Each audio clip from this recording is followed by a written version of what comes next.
Non, il y a une chose très très bête, c'est l'injustice, simplement. C'est-à-dire que à 12 ans, enfin je l'interprète comme ça maintenant, je ne sais pas si c'est la vérité, mais peu importe.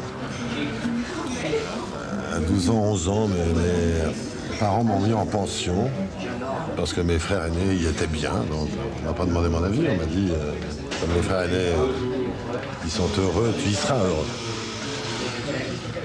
Et comme j'étais d'un tempérament assez aimable, alors que j'étais tout à fait scandalisé, je n'ai pas gueulé. Et j'ai découvert l'injustice très très vite, parce que dès que je suis arrivé en pension, il y avait des gens qui sortaient, il y avait des externes, moi j'étais interne, il y avait des gens qui voyaient les rues, qui vivaient dans leur famille, qui voyaient le ciel, qui pouvaient boire une menthe à l'eau dans un café avec des copains. Et il y en avait d'autres dont j'étais qui restaient dans le collège et qui pouvaient pleurer toute la nuit parce qu'on leur refusait le monde. Et j'ai trouvé ça scandaleux. Je trouve que c'est pas juste qu'il y ait des gens qui puissent faire des choses et d'autres pas. Bon, là, je fais un petit décrochement là, sur liberté, égalité, fraternité, sur tous les bâtiments publics français. Je veux dire, on se loue de la démocratie face à d'autres choses, mais malheureusement, on est loin de la liberté complète en France, on est loin de l'égalité complète en France, on est loin de la fraternité complète en France. Donc faisons du théâtre pour parler toujours du scandale que ces trois petits mots ne sont pas encore vraiment vivants. Ils sont un peu anémiques et pas vraiment vivants. Et pour revenir à la pension, des gens peuvent faire des choses, d'autres pas. C'est scandaleux. Donc j'ai pleuré et j'ai trouvé que c'était pas juste. Et donc une sorte de chose, même du domaine de l'indignité, enfin, qu'on me trompait. Et très naturellement, c'est le premier groupe que j'ai créé, ou auquel j'ai participé, parce que là, la vieillesse me fait interpréter sans doute. Moi, je me souviens plus bien si c'est moi qui l'ai créé ou si j'ai participé à la création, je sais plus. Mais en tous les cas, c'est le premier groupe auquel j'ai appartenu. Et c'était du théâtre, forcément. C'était face à ce monde d'injustice. Il fallait créer un monde où moi je serais le patron.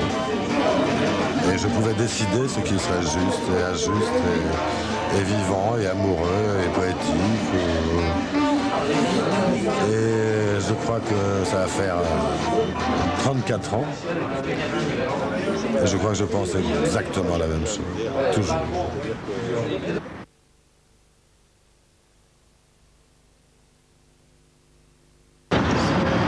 C'est pas je crois qu'il y a plein d'erreurs, c'est-à-dire que à 20 ans, à 25 ans, à 30 ans, à 35 ans, à 40 ans, à 50 ans, on croit de temps en temps tenir une technique. Et elle est à mon avis illusoire. Moi j'ai l'impression, mais est-ce que je ne me trompe pas, comme à 25 ans ou 30 ans où je croyais en avoir une après 10 ans de boulot, un peu,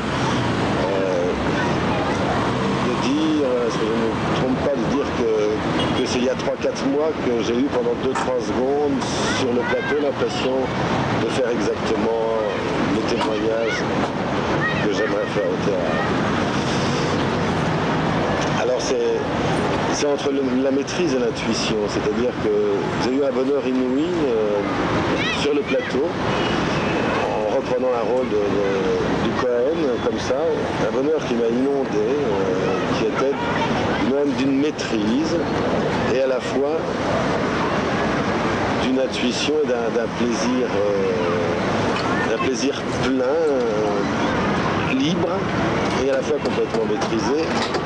Et j'étais à peu près sûr que je me donnais de la joie.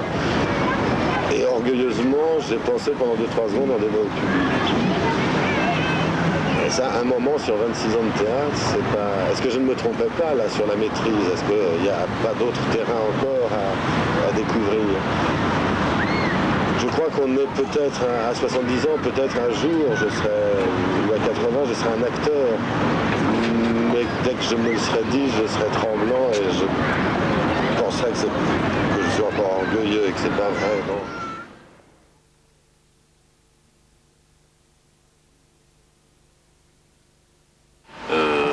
Oui. Ça date du lycée. Pour moi, ça date en cinquième, je sais, parce que j'étais avec un prof de français qui était sympa, quoi. Puis bon. Et puis, oui, j'ai commencé à faire l'idiot dans la classe quand on commençait à travailler sur Molière et tout ça. Ça m'amusait je faisais des petites scènes, quoi, comme ça, c'était plus vivant, le prof était bien pour ça, il préférait qu'on aborde ça de manière vivante, et donc on travaillait des scènes, et puis moi je me suis rendu compte que ça faisait rire les copains. Alors bon, c'était très bien. Et bon, alors ça remonte à ça, quoi, j'ai fait un peu de... J'ai été au club de théâtre de lycée, quoi. J'ai fait 2 spectacles avec eux. Et puis surtout, je suis allé à la maison des jeunes où j'habitais à Nanterre, dans un atelier de théâtre, où j'ai rencontré un type qui s'appelle François Salvin, qui a été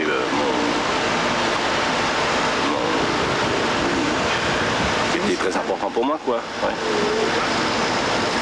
Et j'ai été à ce club de théâtre très régulièrement pendant ma scolarité. Au départ, c'était pas très net, je voulais pas forcément faire du théâtre. Simplement, c'était une chose qui était importante dans ma vie parce que j'y allais toutes les semaines régulièrement et c'était important pour moi. Je voulais faire plutôt de l'architecture. Et puis j'ai commencé une école d'archi, puis au bout de 6 mois, je me suis engueulé avec les gens de l'école et tout. Et j'ai décidé d'arrêter tout et je ferai du théâtre. Et à ce moment-là, à partir de là, la formation, elle a été faite? Je suis d'abord parti en voyage en Amérique du Sud pendant un peu plus d'1 an.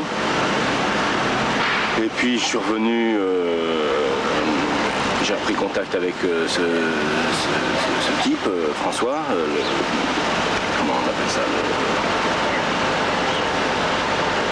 l'animateur de l'atelier théâtre, qui, bon, j'ai bossé un peu dans l'atelier, il m'a branché avec un copain à lui à Dijon, Jean Maisonnave, et puis j'ai commencé là à faire un premier spectacle avec là-bas à Dijon, 72.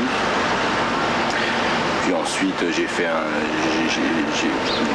un spectacle pour enfants avec le metteur en scène.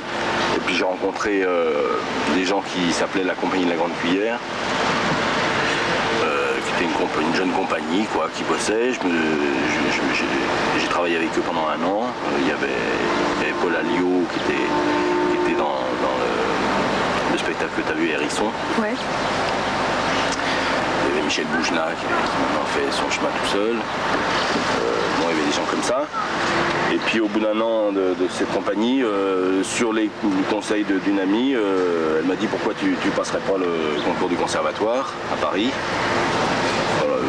J'avais absolument jamais pensé à ça. J'avais pensé à faire l'école de Strasbourg. J'avais écrit et j'étais trop jeune. C'est pour ça que j'étais parti en voyage, tout ça. Bon. Et alors elle m'a dit pourquoi tu passes pas le concours du conservatoire, il y a De Bauche, il y a Buval, il y a Vitesse. Alors je dis ah oui tiens c'est des gens intéressants. Pourquoi pas, bon, je l'ai passé. Et puis j'ai passé le conservatoire. Dans la classe de Vitesse Non, d'abord bon, ça se passait, on était la première année on était d'office dans une classe, là j'étais chez un ancien, Maurice Chapemont. Bon, alors, ce qui fait que la première année était un peu bougé, j'étais voir ce qui se passait un peu partout, donc là c'était assez lâche, libre. À l'époque il n'y avait pas de règles trop définies. Deuxième année je suis allé chez Marcel Buval et troisième année je suis allé chez Vitesse. Mais bon, j'ai plus qu'avec les professeurs, ça a été un travail de groupe, quoi. C'est un endroit qui m'a permis de faire des rencontres de gens, de voir ce que j'avais pas envie de faire, de me confronter avec des expériences théâtrales complètement différentes. Ça m'a permis d'élargir un peu, de me poser des questions que je m'étais jamais posées sur qu'est-ce que c'est, enfin, de me confronter comme ça à des univers de théâtre un peu différents et en tout cas de savoir, de voir ce que j'avais pas envie. Bon.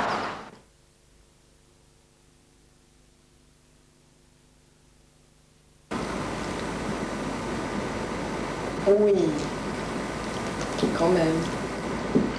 La technique, quoi. Puis, ouais, surtout la technique. Tu arrives à me définir les techniques de base qui te paraissent importantes? Surtout, d'abord le corps, la position du corps, l'énergie, arriver à se centrer, trouver son poids dans le sol.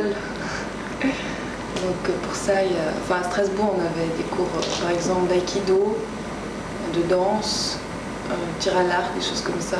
Tai chi aussi, pour bien sentir le sol. Puis, du coup, la voix, quand tu es bien dans le sol, la voix, elle se place aussi.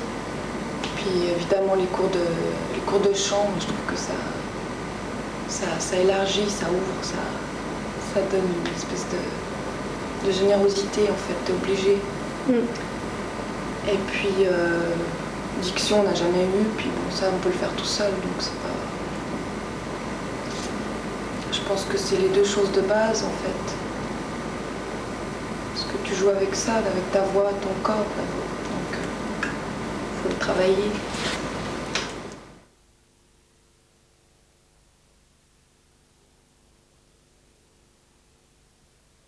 Je crois que la pédagogie, c'est la passation de passion. J'ai pas de truc, ni de... Je ne sais pas.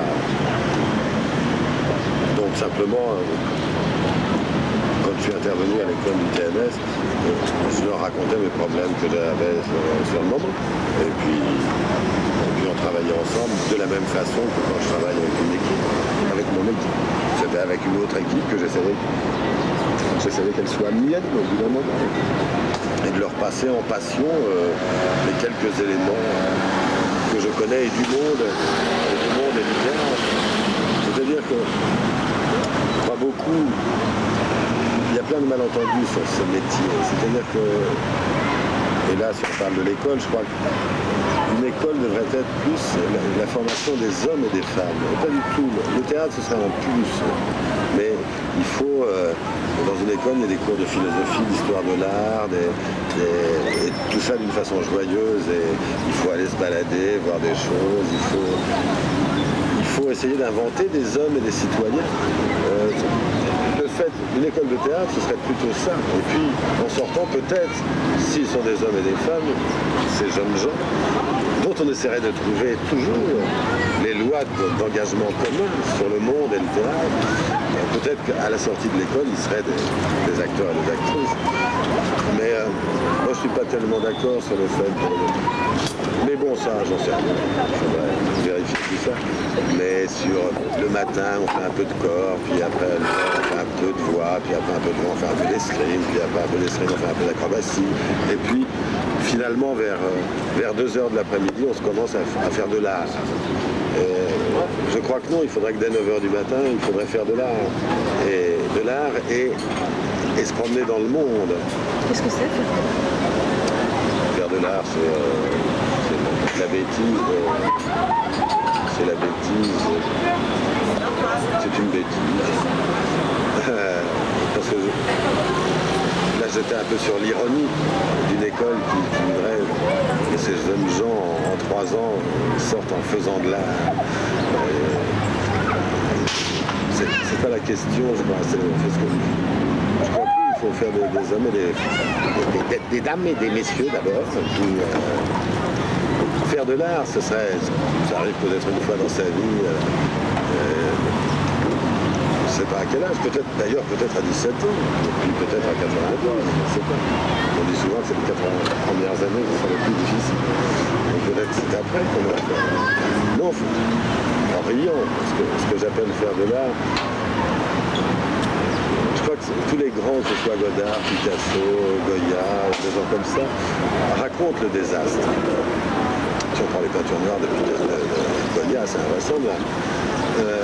Et c'est quoi l'art? C'est justement cette seconde atomique qui est que ça raconte le désastre du monde, mais ça la raconte tellement fort et tellement bien, que dans le même temps où on désespère, on se dit mais c'est pas vrai qu'un homme puisse piéger notre tragique d'une façon si magnifique. Et dans le même temps où on désespère, on se met à se dire que c'est possible, qu'un jour on arrivera à enlever l'horreur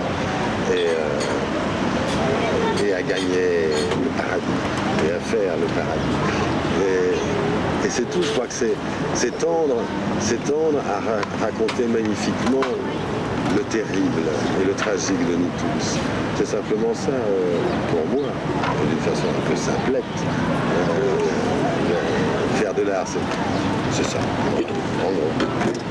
Alors Ourdin est venu comme prof, nous on l'a demandé. C'est-à-dire que dans la programmation de l'année, est venu au TNS, donc je pense que c'est la programmation 74-75, il me semble, est venu le premier Karl Valentin qu'avait fait Jean-Louis. Donc c'était donc la première fois que Karl Valentin était traduit en français. C'est lui qui a fait la création en français de ces textes, sous l'instigation de Jean Jourdeuil, puisque c'est Jourdeuil qui lui a fait une traduction puis qui lui a fait connaître. Et donc nous on a vu ce spectacle, donc on était à l'école, on a vu ce spectacle, on a dit on veut travailler avec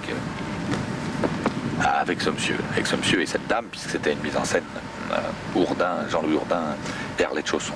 Donc on a demandé à ce qu'ils viennent, et ils sont venus et on a fait un deuxième Karl Valentin avec eux. Alors il était énorme le deuxième, parce qu'on voulait mettre tous les sketchs. Alors ça durait, c'était interminable, ça durait, je sais pas, le spectacle devait durer 2h30. Et à l'entracte, pendant l'entracte, il y avait des sketchs dans le hall. Ce qui fait que les gens étaient submergés de sketchs. Mais c'était assez beau comme principe. C'était comme une espèce de faire une œuvre exhaustive de tout Karl Valentin. Ce qui était faux, parce qu'on n'en jouait même pas la moitié. Mais alors on était ravis, il y en avait partout. Il y avait des sketchs partout. Et ça a été la première rencontre avec lui. Qui a été sur le plaisir, quoi, parce que c'est vrai que tout de suite on a accroché là-dessus, sur le fait de ce qu'on appelle toujours faire les crétins, c'est-à-dire ce qui est pas une chose non sérieuse d'ailleurs, mais qui est important. Il faut faire les crétins, quoi. Dire qui rejoint les jeux de la récréation, quoi.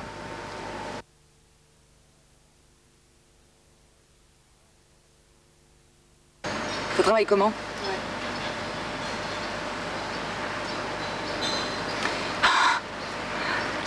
Ça travaille comme ça, par association d'idées,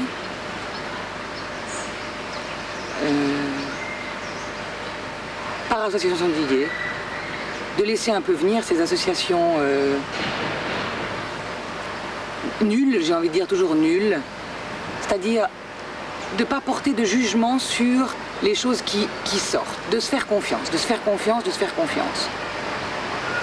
Parce qu'il n'y a que comme ça qu'on peut se tromper. Et que donc, en laissant venir, il vient toujours une association. En la laissant venir, en l'assumant, en la faisant, soit elle répond à une chose collective, parce qu'on n'est pas si différents. Et que par rapport à des sentiments ou par rapport à une époque, il y a quand même des sentiments qui sont les mêmes, même si dans les textes ils sont différemment exprimés, etc. Et comment chacun, puisqu'en même temps on est seul et irremplaçable, et en même temps incroyablement banal et collectif, d'arriver à faire confiance sur le fait que la sensation qu'on a, si on la laisse sortir très égoïstement, puisse recouvrir une préoccupation collective, qui fait que si chacun fait ça, moi je suis très utopique, mais ça me donne vraiment de l'espoir dans l'humanité. Mais pour ça, il faut être très très très égoïste et de pas faire comme les autres d'accepter cette chose qui monte, qui n'est pas toujours agréable, cette association qui n'est pas toujours ni valorisante, ni formidable, mais où tout à coup une association d'idées déclenche pour les autres une autre association d'idées qui font que plus on en a, plus les autres en ont, plus ce qui nous renvoie, nous nourrit nous-mêmes d'une autre chose. Et bon, c'est idiot de dire plus on donne, plus on reçoit, parce que bonjour, l'œcuménisme et tout le bazar. Mais en plus vis-à-vis de Jean-Louis, ça, c'est pas lui qui va dire le contraire. Mais et puis sinon, il y a différentes choses. Soit, enfin, je parle très égoïstement pour moi, parce que je ne peux pas vraiment parler des autres.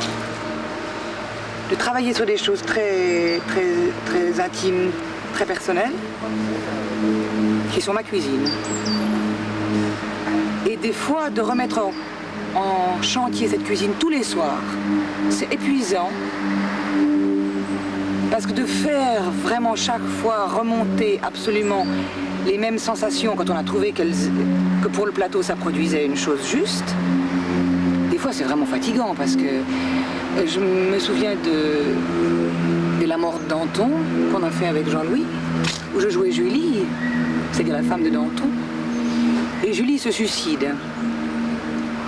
Et je mettais des moteurs en marche absolument incroyables. Enfin bon, je passais le pas tous les soirs pendant un nombre de représentations où je sortais de là absolument vidée. Et un jour, je me suis dit, mais ça va pas du tout, tu vas pas tenir comme ça 1 mois et demi. Il faut vraiment que je change quelque chose. Et j'ai commencé à travailler, enfin, dans cet exemple-là, sur une carte postale d'un tableau de Gustave Doré, d'un paysage. C'est-à-dire me mettant sur le plateau en face d'un paysage qui me touchait, qui me révélait quelque chose. C'était un espèce de paysage où il y avait des espèces de montagnes absolument gigantesques. Et il y avait juste à un moment donné un oiseau, un seul oiseau dans cette carte postale qui nous révélait l'échelle de ça. À savoir, ça aurait pu très bien être le pied de l'arbre là, mais il se trouvait que quand on regardait attentivement, c'était un cirque de montagnes énorme, énorme, énorme, énorme, énorme. Et tout à coup, je me suis dit, tiens, mets cette fille devant ce paysage et dis le texte. Alors chaque soir, il fallait faire marcher la carte postale, mais au moins, j'en sentais vivante. Et alors, ce qui est extraordinaire, c'est que le premier soir où je l'ai tenté, je suis sortie en me disant, bon. Et plein de collègues de travail m'ont dit, je sais pas ce que tu as fait ce soir, mais c'était vraiment bien et tout ça. Et j'ai rien dit, je me suis dit, je les ai bien eus, parce que ce soir, j'ai pas souffert autant. Et en même temps, les signes extérieurs marchaient pour le public. Donc, ils n'ont rien à savoir de la cuisine. Et on n'a pas non plus, c'est comment on s'arrange de soi-même à soi-même par rapport aux signes. On n'a pas à prendre la vérité du sentiment par rapport à une vérité du sentiment à soi. À partir du moment où on a trouvé ça, on peut le transposer. D'où la carte postale. Oui, d'où la carte postale, mais c'est plus facile parce qu'on se... Enfin, c'est plus facile. En même temps, ce qui est extrêmement jouissif, c'est que quand on travaille comme ça, on travaille qu'avec du faux. Puisqu'il est évident que je meurs pas tous les soirs, puisqu'il est évident que tous les soirs je quitte pas mon mari, puisqu'il est évident que tous les soirs il n'est pas mort, guillotiné, et que pour les gens ça produise l'effet de quelle horreur il est guillotiné là sous nos yeux maintenant, quelle horreur il meurt, quelle horreur elle meurt, sur du faux. Sur du faux, on fabrique du faux. Et ça c'est jouissif, c'est incroyablement jouissif. Parce qu'en même temps on trompe pas les gens, mais on joue. Ils ont la même chose comme effet. Mais simplement, eh ben, on peut aussi continuer à vivre, quoi.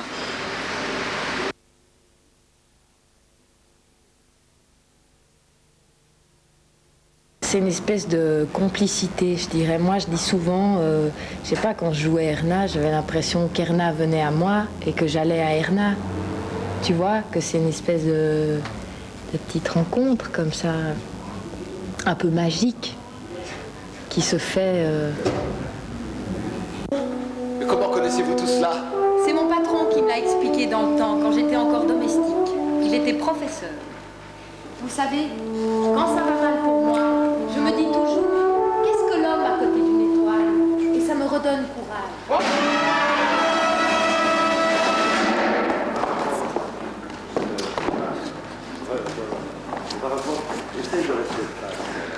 Ah, j'en tire beaucoup de choses parce que ça m'a mis devant un esprit de théâtre qui me bouleverse pas mal, quoi. Je trouve que c'est intéressant par rapport aussi, je veux dire, quand je parle d'esprit, c'est la forme avec les autres, c'est l'écoute, c'est de dire on sait pas. Je vous dis pas faites comme ça, essayez, tentez des choses.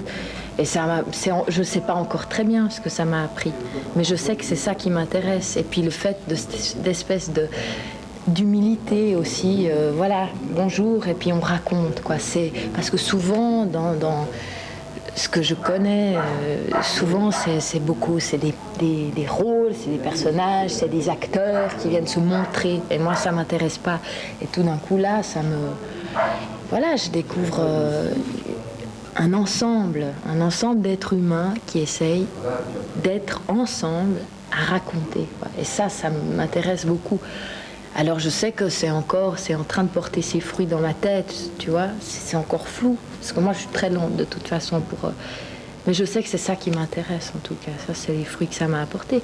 Puis une espèce de, justement, ouais, de plaisir à jouer, d'arrêter de se, tu sais, je sais pas comment on dit, de se faire du mouron, de s'angoisser, du bonheur, la joie, le joyeux. Et ça, c'est fantastique, quoi. Et ça, j'ai ressenti très très fort dans ce spectacle. Ça y est, on y va, c'est chouette, c'est le plus beau métier du monde. Et j'ai l'impression que maintenant, j'arrive plus à avoir ce... Il y a moi, il y a ce que je suis, et puis à un moment, je vais jouer. Et puis c'est deux choses différentes. C'est tout mon être qui y est, mais je m'investis plus... corps et âme, maladivement, quoi. Les acteurs n'ont pas le droit de croire que le lieu de répétition est un lieu de vie. C'est un lieu d'utopie,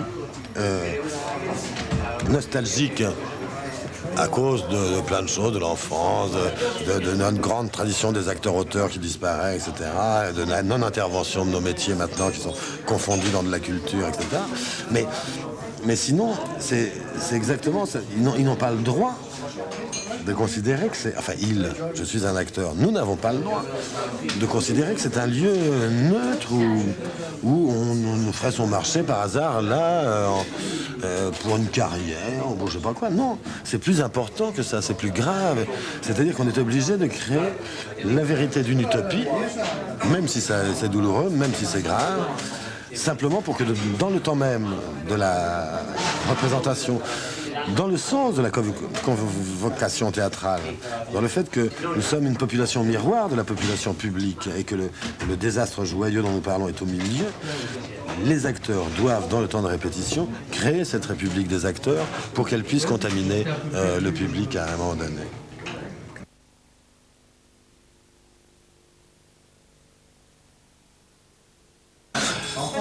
Moi, j'aurais plutôt tendance, en ce moment, à dire que l'on devient acteur. Et que... Parce que je ne crois pas à la chose innée et comme ça qui surgirait du fond des âges pour affirmer une beauté révélée. Parce que je crois que la notion d'acteur est une notion rationnelle. C'est en ça qu'après, elle peut peut-être devenir émotionnelle et violente. C'est que l'acteur est un homme qui regarde le monde, qui regarde ses semblables, qui essaye d'être un semblable à lui-même et un semblable aux autres. Et que donc ça nécessite un amour de la vie terrible qui fait qu'il n'y a que le temps qui peut donner cet amour de la vie terrible. Alors, des fois, le mot dégoût n'est pas un beau mot, donc, ou la surprise devant la dureté du monde, mais qu'il faut ces deux éléments-là pour finalement faire un acteur, c'est-à-dire et l'amour du monde et la surprise de l'injustice du monde. Et qu'un acteur ne peut témoigner bien du monde et de la cité face à ses semblables que s'il a ces deux éléments-là, c'est-à-dire et l'amour et la surprise de l'horreur. Et qu'à 15 ans, on ne peut avoir que l'intuition de ça, à 20 ans aussi, ou à 25 ans. Tant qu'on est pur et blanc, et que les blessures ne sont pas encore tout à fait là, indélébiles, qu'on n'a pas encore le corps couturé. Et je crois qu'un acteur est quelqu'un qui a le corps couturé. Enfin, un vrai, on peut être un très grand et très bel acteur à 20 ans et à 30 ans. Mais c'est vrai que si les acteurs n'étaient pas paresseux, ils seraient des acteurs magnifiques parce qu'ils seraient toujours en devenir d'être enfin acteurs. Moi, je dis souvent en rigolant, j'espère un jour faire un beau spectacle et un jour, j'espère être un acteur, même si c'est à 70 ans ou 80. C'est qu'il faut la douleur du monde pour pouvoir, brusquement, face à des semblables qui la connaissent aussi un peu, commencer à en témoigner en maîtrise. Et l'acteur serait la mémoire du trouble. Ce serait simplement que sa présence en maîtrise de cette connaissance-là, mais qui est celle du public, il n'est pas instituteur, l'acteur, mais que simplement c'est son métier de dire « moi je suis troublé, donc j'essaye de devenir troublant ». Et que le public qui vient dans la salle, c'est aussi un secret, on ne sait pas bien pourquoi les gens viennent à la convocation théâtrale, c'est insensé, enfin. Mais moi, je suis sidéré que des gens payent encore des sous pour venir voir des acteurs. Alors, il faut au moins que les acteurs aient la dignité du sérieux, du témoignage qu'ils font sur le monde. Et donc, il faut qu'ils soient troublés eux-mêmes. Et on est troublé soi-même. C'est finalement une chose entre les âges, dans tous les sens du mot âge. C'est que quelqu'un de 20 ans n'est pas troublé parce qu'il est sûr d'être éternel et d'avoir raison. Quelqu'un de 40 ans ou 50 ans n'est pas troublé parce qu'il s'installe dans le temps et il a raison. Et l'acteur serait quelqu'un qui serait entre les âges, cette mémoire du trouble, cette espèce de simplement dire mais réveillons-nous, protestons contre les certitudes et contre les installations un peu faciles. Et l'acteur serait la mémoire continuelle, le rappel continuel, mais en maîtrise, en raison, et puis en abandon, ce rappel de l'émoi d'être, de la folie d'être, et sûrement pas de l'installation et de la raison d'être. Et voilà, en gros, on pourrait dire ça.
C'est un peu le contraire, mais ça, bon, ça c'est un point de vue personnel, puis ça fait partie des secrets, alors c'est très difficile à raconter. On dit toujours que l'acteur rentre dans le personnage. Moi je crois simplement qu'il faut que l'acteur soit désincarné et vide, comme il jouait, et que c'est le personnage qui... Enfin, le personnage, c'est même pas le personnage, c'est les bouts du poème qui ont nom un tel qui se place dans l'intérieur vide et désincarné de l'acteur. Et puis après, c'est le mystère. Après, il n'est pas question que l'acteur qui joue Lear, il n'est pas Lear. C'est un acteur qui joue Lear. Sinon, il deviendrait fou, s'il est Lear. Donc c'est accueillir, et là on revient un peu à des choses que je disais au début, sur la maîtrise. Mais ça, c'est impossible à raconter. Ça, faut le faire pour savoir, c'est moi. C'est une recherche tout le temps. Il n'y a pas de loi là-dessus. En tous les cas, ceux qui se noient dans l'idée, à mon avis, ceux qui se noient dans une fausse identification sont en tort. Parce qu'ils donnent tout au public, alors que ce qu'il faut donner, c'est le poème. On n'en a rien à faire d'avoir un vrai livre, ou un vrai Hamlet, ou un vrai Ubu. Shakespeare et Jarry n'ont pas envie de ça. Ils ont envie qu'on entende leur poème.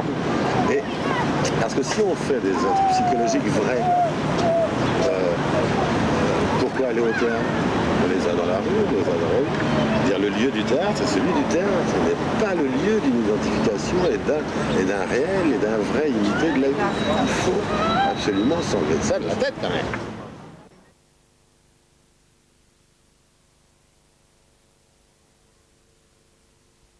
Tout à fait, mais il va à l'asile. Alors ce qu'il y a, c'est qu'il n'ose jamais aller jusque-là. Ils ne vont pas à l'asile, mais dans l'identification complète, parce qu'il sait bien que c'est impossible, parce que s'il y va, il va à l'asile. Donc, la dernière étape avant ça, c'est se justifier par de la psychologie. Parce que c'est assez facile, le débat avec le metteur en scène ou le chef de troupe, de dire oui, mais mon personnage à ce moment-là, alors que c'est de lui dont il parle, pour être paresseux ou pour etc., etc.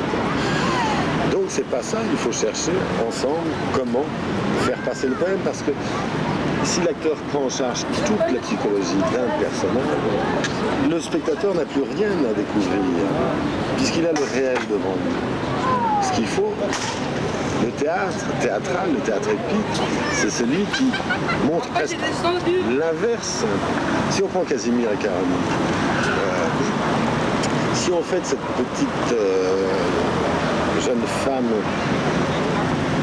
une fille psychologique qui est méchante, etc., avec son amant chômeur, etc., c'est pas intéressant.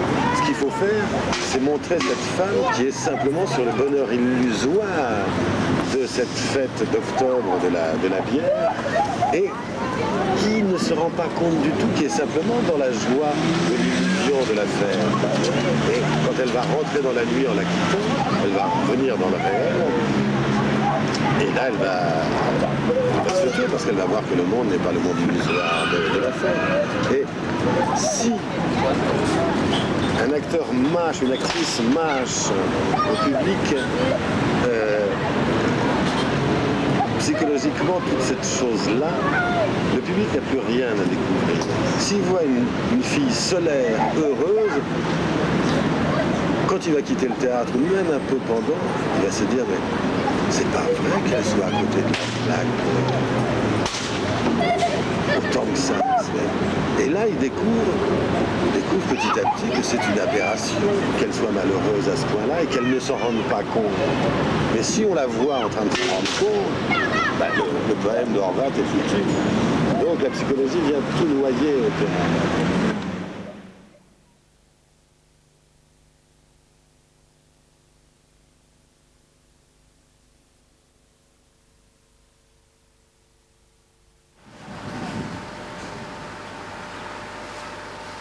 Ça, alors là, Comment? Oui, c'est-à-dire qu'il y a des signes. Ça va produire des signes. Alors il est troublé. C'est vrai que ça c'est c'est vraiment dans son corps à lui que ça se passe comme ça. Moi, je sais pas. Ça, c'est peut-être une grâce que j'ai pas, moi, alors, ou que j'ai pas la même. Elle se passe peut-être pas pareil.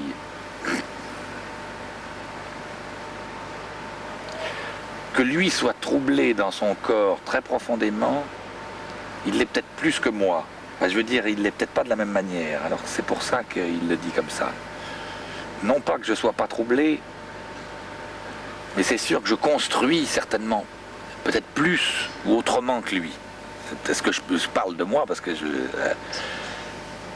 donc je procède. C'est-à-dire que le trouble, je pense que si j'arrive à le rendre, il passe aussi par moi, mais il passe par une construction que je tends à effacer, ou que je tends à ne pas montrer, à rendre invisible, disons. Alors lui aussi, sûrement, bien sûr, mais peut-être que lui, il s'en fout plus de la forme. Il se fout sûrement plus de la forme que moi. Donc ce qui fait qu'il présente son corps, lui, en trouble beaucoup plus réel que le mien. Il est, quand il joue, enfin bon, quand on joue avec lui, c'est terrifiant, parce qu'on a toujours l'impression qu'il va se briser dans la minute qui suit. Enfin, bon, là, on a fait les dernières de... Alors c'est à la fois très drôle et à la fois très... on sait jamais s'il va pas se liquéfier et exploser dans la seconde qui suit. Tiens, alors on le tient, bon, il oublie totalement son texte, il dit... Alors il pousse, parce qu'il veut pas l'oublier, alors il tape du pied pour que ça sorte. Alors ça sort, on comprend. Je me demande quoi. Il est complètement en transe, parce qu'il est furieux que ça ne sorte pas. Il sait qu'il le connaît, mais il comprend pas, parce qu'il dit... Alors il y a tout qui marche en même temps, enfin une espèce de désir de le dire. Il est fâché de ne pas le dire comme ça, il voudrait le dire mieux. Il est en espèce de désarroi, il est vraiment en désarroi. Mais il est en désarroi sur le moment. C'est pas un désarroi qui mime, il mime pas le désarroi. Il est en désarroi. Alors je veux pas dire qu'à des moments donnés, moi je suis pas en désarroi réel, mais je fuis le désarroi réel. C'est vrai que je m'en méfie, comme de la peste. Alors, non, alors à la fois, c'est très compliqué cette histoire, c'est un piège à con. Parce qu'à la fois, il arrive qu'on soit en déséquilibre réel sur le plateau, qui ne soit pas du désarroi. C'est-à-dire c'est un espèce d'état qui n'est pas fréquent, hein, qui arrive de temps en temps un peu comme ça. C'est peut-être ça aussi la grâce, je sais pas. Qui fait qu'on a l'impression que ça joue malgré nous. Ça joue devant.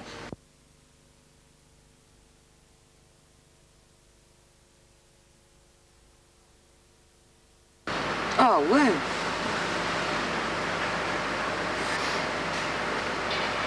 Ouais, très fort, ouais, très fort.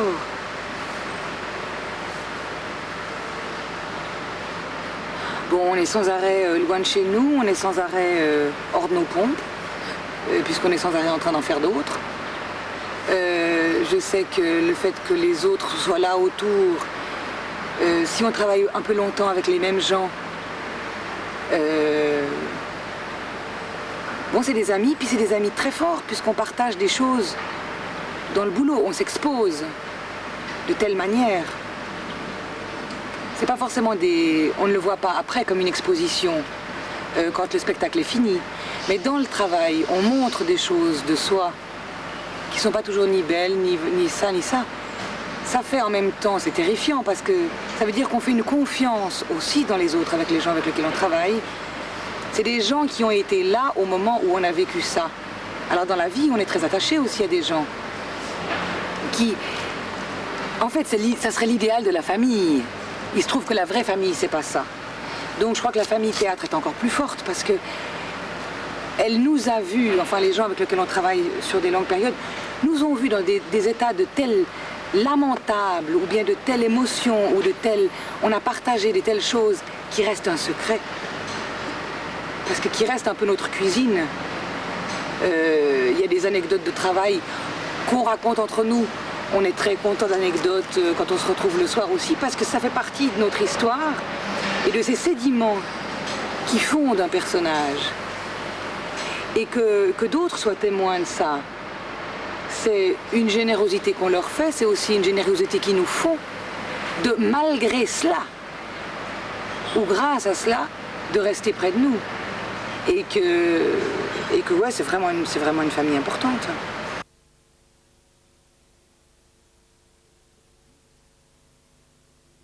Ah, ça c'est très dur. Je vis très mal.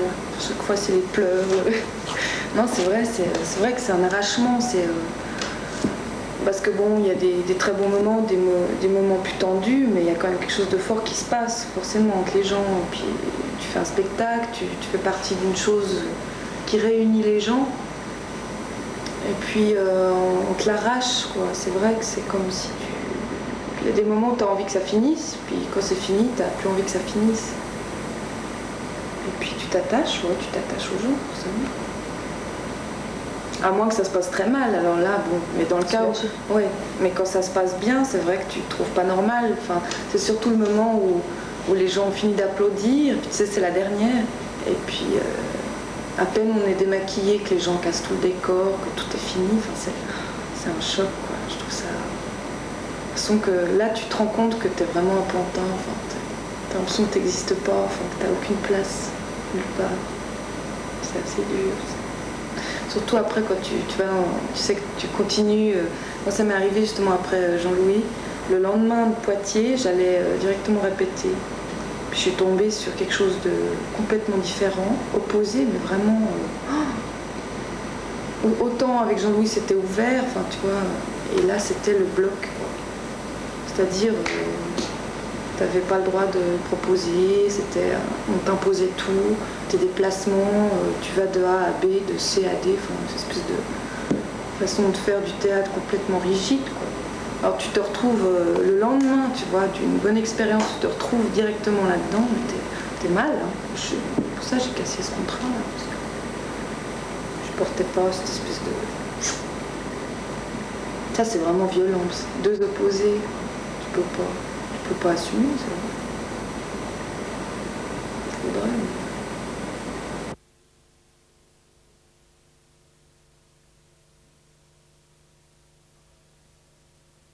Ah bah Ourdin il sait rien du tout. Qui dit Non mais c'est quand on travaille avec Ourdin, j'ai travaillé 2 fois seulement avec lui. Et 2 fois sur deux matières très différentes, parce que la première fois c'était un texte de Büchner, Wojciech, pièce. L'autre fois c'était sur un matériau littéraire, 3000 pages d'Albert Cohen. Il fallait faire un spectacle avec, donc c'était 2 expériences très différentes. Mais quand même, à chaque fois, il est là pour... bon, il refuse complètement l'appellation de metteur en scène. Il préfère qu'on l'appelle chef de troupe. Et bon, donc non, c'est quelqu'un qui sait pas qui sait rien du tout. Il travaille avec ce qui se passe, c'est-à-dire il travaille avec... c'est un ensemble, quoi. Bon, alors lui il est là pour regarder, pour lancer des choses, des propositions, pour dire des conneries, pour dire des choses passionnantes. Et ce qu'il demande à tous, c'est un investissement du même ordre, quoi. C'est moindre mal. Qu'est-ce que dans cette version-là, on peut inventer des milieux? Moi, je crois qu'il faut l'affirmer, je crois qu'il faut affirmer l'entrée de la gauche. Oui. Non, mais après, il faut l'affirmer. Tout le monde, puisque maintenant cette histoire, elle est...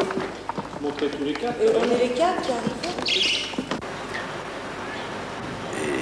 Et alors bon, c'est quelqu'un qui doute, oui, qui doute complètement et qui fait douter. Avec Ourdin, tu traverses des périodes de doute incroyables, quoi. Même qui te renvoie à toi, quoi, qui te renvoie à du doute de tout, de ta vie, de tout. Bon, alors, et en même temps, c'est bien parce que ça remet tout ça en jeu, quoi, dans la balance, dans le pot commun. C'est vrai qu'il sait pas. Il est plutôt comme nous, il sait pas. Et ce qu'il sait, c'est qu'il veut une page blanche